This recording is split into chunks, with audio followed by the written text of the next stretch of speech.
আমরা চাষি ভাইরা যারা আলুর চাষ করেছি এবং আলু চাষ করতে গিয়ে আমাদের মধ্যে একটা কনফিউশন সবসময় থেকে যায় যে আমরা আলুর কোন স্টেজে কোন ভিটামিনটা ব্যবহার করব। রোগ হয়েছে, রোগ সেরে গেছে, এই সময় আমরা কোন ভিটামিনটা ব্যবহার করব। আলু আমরা কয়েকদিন পরে তুলব, এই পরিস্থিতিতে আমরা কোন ভিটামিনটা ব্যবহার করব এবং কোন ভিটামিন গাছের কোন স্টেজে সবচেয়ে বেস্ট, এই বিষয়টা আজকে আপনাদেরকে আমি ক্লিয়ার করে বোঝানোর চেষ্টা করব। যে মার্কেটে দেখুন কত রকমের ভিটামিন রয়েছে, কত রকম ক্যাটাগরি। প্রথম হচ্ছে মাল্টি মাইক্রোনিউট্রিয়েন্ট, মানে অনুখাদ্য বিশিষ্ট ভিটামিন, যার মধ্যে zinc, boron, magnesium, manganese, ferrous, cobalt এই সবগুলো রয়েছে। দ্বিতীয় ক্যাটাগরি হচ্ছে অ্যামাইনো অ্যাসিড যুক্ত ভিটামিন, যার মধ্যে অ্যামিনো অ্যাসিডের কিন্তু লং পেপটাইড চেইনস রয়েছে। তৃতীয় ক্যাটাগরির ভিটামিন হচ্ছে না আমাদের সিউইড এক্সট্রাক্ট, মানে হচ্ছে সামুদ্রিক শৈবালের যে অবশিষ্টাংশ সেটাকে নিয়ে ভিটামিন তৈরি করা হয়েছে।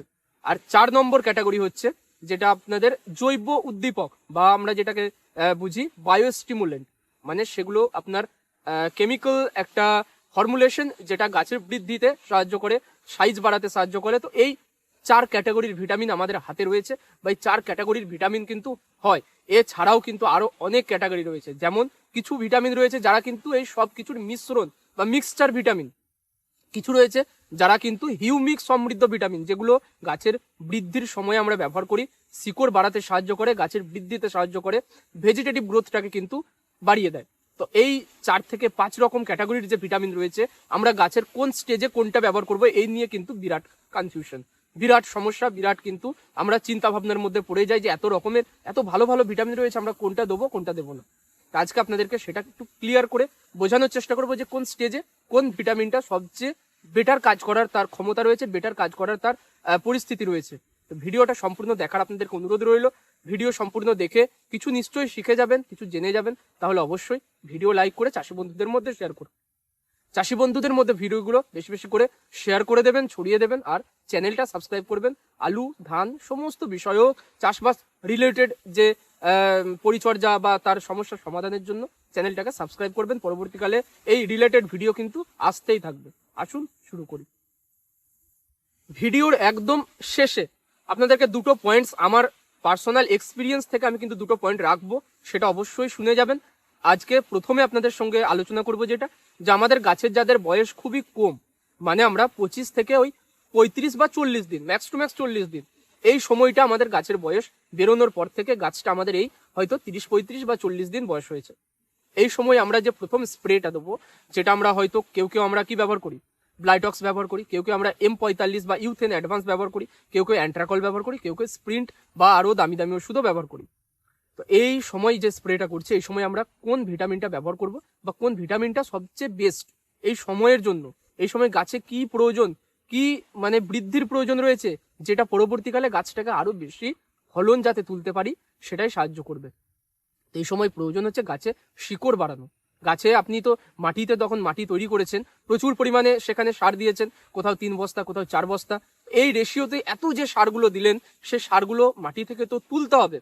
আর তুলতে গেলে গাছে কিন্তু প্রচুর শিকড় প্রয়োজন। আর যত বেশি শিকড় কিন্তু ছাড়বে, যত বেশি আপনার মেইন যে মূল শিকড় সেখান থেকে যত বেশি ব্রাঞ্চিং হবে, তত বেশি গাছ কিন্তু খাবার নিতে পারবে। আর খাবার নিতে পারলে পরবর্তীকালে তো আলু বেশি হবেই, গাছের বৃদ্ধিও হবে, বর্তমানে গাছের বৃদ্ধি হবে, কিন্তু পরবর্তীকালে সেখান থেকে আলুর যে সাইজ সেটাও কিন্তু বাড়তে সাহায্য করবে। তাই কি প্রয়োজন এই সময় হিউমিক অ্যাসিড। হিউমিক অ্যাসিড কি করে, গাছে শিকড় বাড়াতে সাহায্য করে। আর শিকড় বাড়লেই কি হবে, গাছ কিন্তু বেশি বেশি যে নিউট্রিয়েন্টস, যে খাবারটা আপনি মাটিতে ফেলে রেখেছেন সেটাকে তুলবে। তাই আমরা এই সময় কি করব, যে গাছের যখন খুব কম বয়স মানে 25 থেকে ওই 35 দিন, এই সময় আমরা হিউমিক সমৃদ্ধ ভিটামিন দেবো। কি কি কোন কোন এরকম মানে ভিটামিন রয়েছে, যেমন রয়েছে আপনার হিউমিসিল জি, যেটা গ্র্যানিউলস, সেটা দেবো না, হিউমিসিল বলে যে ভিটামিনটা পাওয়া যায় সেটা ব্যবহার করব 20 থেকে 25 ml প্রতি 15 লিটার জলে।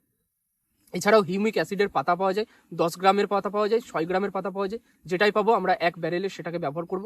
অথবা এর পরিবর্তে আমরা কিন্তু আরো অনেক ভিটামিন কিন্তু রয়েছে যার মধ্যে হিউমিক অ্যাসিড রয়েছে। তো দেখুন এই সময় আমি আমাদের এলাকায় লোকালে যেটা ব্যবহার করা হয় মাল্টিপ্লেক্স কোম্পানির জিব্রাস, যার মধ্যে কিন্তু আপনার হিউমিক অ্যাসিডের এক্সট্রাক্ট রয়েছে বা হিউমিক অ্যাসিড রয়েছে। এছাড়াও আমাদের লোকালে যে সমস্ত হিউমিক অ্যাসিডের যে লিকুইড বা দানাগুলো পাওয়া যায়, সেগুলো আমরা কিন্তু ব্যারেলে গুলে ব্যবহার করতে পারি। যদি সেটা হিউমিক 98% হয়, সেক্ষেত্রে আমরা ব্যারেলে গুলে ব্যবহার করব। এরপরে হচ্ছে এই সময় আমরা কি অ্যামাইনো অ্যাসিড যুক্ত কোনো ভিটামিন দিতে পারবো না, বা আমরা কি সিউইড এক্সট্রাক্ট যে ভিটামিনগুলোর মধ্যে রয়েছে সেগুলো দিতে পারবো না? তো সেগুলো নিশ্চিন্তে দিতে পারবো। কিন্তু আমি বলতে চাইছি সবচেয়ে বেস্ট কি প্রয়োজন এই সময় গাছে আপনার অ্যামাইনো অ্যাসিডের চেয়েও কিন্তু শিকড় বাড়ানোটা প্রয়োজন। কারণ গাছ কিন্তু নর্মালি ন্যাচারালি অ্যামাইনো অ্যাসিড তৈরি করতে পারে, প্রোটিন তৈরি করতে পারে, কিন্তু শিকড়টা যত বাড়বে গাছ তত নিউট্রিয়েন্ট নেবে এবং তত কিন্তু গাছ নিজে থেকেই মানে ন্যাচারালি কিন্তু গ্রো করবে। তার মধ্যে ন্যাচারালি অ্যামাইনো অ্যাসিড তৈরি হবে, পেপটাইড চেঞ্জ তৈরি হবে, প্রোটিন তৈরি হবে। কিন্তু শিকড়ই যদি না আমাদের বড় হলো, তাহলে আমরা অ্যামাইনো অ্যাসিডটা উপর থেকে দিয়ে লাভটা কি পাবো, তাই না? তো দেখুন, হিউমিক অ্যাসিড হয় আমরা মাটিতে যারা দিয়েছি তাদের তো খুবই ভালো। মাটিতে যারা হিউমিক 1 কেজি করে দিয়ে আমরা মাটি তৈরি করেছিলাম, তারা এই সময় হিউমিকের যে স্প্রে এটা দেবো না। কি দেবো এই সময়? আমরা কিন্তু দেবো হচ্ছে সিউইড এক্সট্রাক্ট। কিসের মধ্যে রয়েছে? আমরা কিন্তু দেখবেন সাগরিকা জেড প্লাস একটা লিকুইড পাওয়া যায়, তার মধ্যে রয়েছে। এছাড়াও এই যে সিউইড এক্সট্রাক্ট রয়েছে আপনার মাল্টিপ্লেক্স কোম্পানির মহাফল বলে যে একটা ভিটামিন পাওয়া যায়। এছাড়াও আপনার এই যে সিউইড এক্সট্রাক্ট, এটা আপনার বিভিন্ন ধরনের কোম্পানির কিন্তু ভিটামিন এর রয়েছে। তো সিউইড এক্সট্রাক্ট আমরা শুধু কম্পোজিশনে দেখে নেবো যে সিউইড এক্সট্রাক্ট লেখা রয়েছে কিনা। থাকলে আমরা কিন্তু সেই ভিটামিনটা এই সময় ব্যবহার করব। কারা করবো? যারা মাটিতে আমরা হিউমিক দিয়েছি, উপরে আমরা সিউইড এক্সট্রাক্ট দিচ্ছি। আর যারা আমরা মাটিতে হিউমিক অ্যাসিড দিইনি, তারা আমরা এই সময় অবশ্যই হিউমিকের সমৃদ্ধ যে কোনো একটা ভিটামিনই ব্যবহার করব। এরপরে হচ্ছে নেক্সট স্টেজ, মানে দ্বিতীয় স্প্রে। যখন আমরা গাছের 40 থেকে 50 দিনের বয়স, এই সময় আমরা যে দ্বিতীয় স্প্রেটা করি, এই সময় আমরা কি ব্যবহার করব? তো এখন চাষি ভাই, এই সময় গাছে কিন্তু আপনার এই 40 দিন পর থেকেই গাছে আপনার দেখবেন আলুর মধ্যে আলুর গাছের একদম ডগায় ফুল আসতে শুরু করে এবং নিচেই কি হয়, গাছের কিন্তু ফলের যে গুটি মানে আলুর যে ছোট ছোট যে দানা, সেটা কিন্তু তৈরি হতে শুরু করে, আলু কিন্তু ধরতে শুরু করে। তো এই সময় গাছে কি প্রয়োজন? এই সময় গাছে কিন্তু প্রচুর পরিমাণে আপনার হচ্ছে খাদ্যর প্রয়োজন এবং কিন্তু প্রচুর পরিমাণে এখানে নিউট্রিয়েন্টসের প্রয়োজন, মাল্টি মাইক্রো নিউট্রিয়েন্টস, মানে বোরন, জিঙ্ক, ম্যাগনেসিয়াম, এইসবের কথা বলছি। অলরেডি মাটিতে কিন্তু বেশিরভাগ উপাদানটাই থাকে, তবে ম্যাক্সিমাম যেটা শর্টেজ হয় সেটা হয় বোরনের। আমরা এই সময় কি করব? বোরন মিশ্রিত বা বোরন সমৃদ্ধ যে কোনো ভিটামিন বা মাল্টি মাইক্রো নিউট্রিয়েন্ট এই সময় দেওয়ার চেষ্টা করব। আর এর সঙ্গে আমরা ব্যবহার করব হচ্ছে অ্যামাইনো অ্যাসিড। যারা আমরা 30-35 দিনে অ্যামাইনো অ্যাসিড ব্যবহার করলাম না, তারা আমরা এই সময় অ্যামাইনো অ্যাসিড যেটা হচ্ছে সিনজেন্টার, ইসাবিয়ন, কোয়ান্টিস বা হচ্ছে আপনার অ্যাম্বিশন, এই সমস্ত ভিটামিনগুলো রয়েছে। আমরা অ্যামাইনো অ্যাসিড যুক্ত যে কোনো ভিটামিন শুধুমাত্র আমরা কম্পোজিশন যেটা পিছনে লেখা থাকে চেক করব যে সেখানে অ্যামাইনো অ্যাসিড কথাটা লেখা আছে কিনা। যদি থাকে, সে অ্যামাইনো অ্যাসিড যুক্ত ভিটামিনটা আমরা নেবো হচ্ছে 30 ml প্রতি 15 লিটার জলে, তার সঙ্গে 20 থেকে 25 গ্রাম করে বোরন। এই সময় আমরা দেবই, বোরনটা দিতেই হবে, যেটা আমরা বোরন 20% পাওয়া যায়। আর যদি এর পরিবর্তে আপনারা এগ্রোমিন গোল্ড দিতে চান, আরো বেটার, আরো ভালো। তার মধ্যে জিঙ্ক, ম্যাগনেসিয়াম, ম্যাঙ্গানিজ এগুলো চিলেটেড আকারে থাকে, যে কোনো ওষুধের সঙ্গে মিশিয়ে আমরা এই অ্যাগ্রোমিন বা অ্যাগ্রোমিন গোল্ডকে মিশিয়ে ব্যবহার করতে পারি। এই হচ্ছে আমাদের দ্বিতীয় স্প্রের সময় আমরা কি ভিটামিন ব্যবহার করছি। তৃতীয় স্প্রে যখন আমরা করবো, একদম শেষ মোমেন্ট, শেষ যখন আমরা আলু তোলার হয়তো 15 দিন আগে বা 7 দিন আগে যে স্প্রেটা করছি, আমরা যারা বাড়িতে আলু রাখবো বা হয়তো আমরা যারা স্টোরে হিমঘরে আমরা সঞ্চয় করব, তারা আমরা কিন্তু যে অনুখাদ্য বিশিষ্ট ভিটামিনগুলো, যেমন পটেটো স্পেশাল, যার মধ্যে অবশ্যই লক্ষ্য করে নেবেন যার মধ্যে কোনো রকম কিন্তু যেন কোনো হরমোন না থাকে, সেই সমস্ত ভিটামিনগুলোকে আমরা দেওয়ার চেষ্টা করব। এছাড়াও আমরা যেমন হচ্ছে সিনজেন্টার, কাল্টার আমরা ব্যবহার করতে পারি। এছাড়াও আমরা কিন্তু পটাশিয়াম হিউমেট, যেটা আমরা পেয়ে থাকি যে ইউ কোম্পানির ভাইটা গোল্ড, এই ভিটামিনটার মধ্যে। এছাড়াও আমরা এই সময় কিন্তু যে কোনো রকমের অনুখাদ্য বিশিষ্ট ভিটামিন, যেমন হচ্ছে আপনার অ্যাগ্রোমিন গোল্ড, পটেটো স্পেশাল, এছাড়াও আমাদের কাছে রয়েছে মোবোমিন। তো এই যে ভিটামিনগুলো, যার মধ্যে কিন্তু বোরন আছে, জিঙ্ক আছে, ম্যাগনেসিয়াম, ম্যাঙ্গানিজ, ফেরাস, এইসব যে উপাদানগুলো রয়েছে, এই উপাদান মিশ্রিত যে কোনো ভিটামিনটা আমরা ব্যবহার করব। এখন হচ্ছে যারা আমরা আলু তুলে বিক্রি করে দেবো, তারা আমরা নিশ্চয়ই আদার্স যে ভিটামিনগুলো রয়েছে এই সময় একদম শেষ মোমেন্ট, যখন গাছে হয়তো আমরা 7 দিন 10 দিন পর আলু তুলে নেবো, এই সময় আমরা নিশ্চয়ই তখন সেগুলোও ব্যবহার করতে পারি। তার উপরে বিস্তারিত আমার একটা ভিডিও দেওয়া আছে, আলু কিভাবে শেষে যে স্প্রেটা আমরা দেবো ভিটামিনটা, কোন স্প্রেটা দিলে আলু বাড়বে, কোনটায় আলু ফাটবে, কোনটায় ফাটবে না, এই বিষয়টা নিয়ে আমি ডিটেলসে ভিডিও দিয়েছি। সেটা দেখার অনুরোধ করব, সেটা দেখবেন, দেখে নিশ্চয়ই খুব ভালোভাবে বুঝবেন, তারপরে শেষ ভিটামিনটা প্রয়োগ করবেন।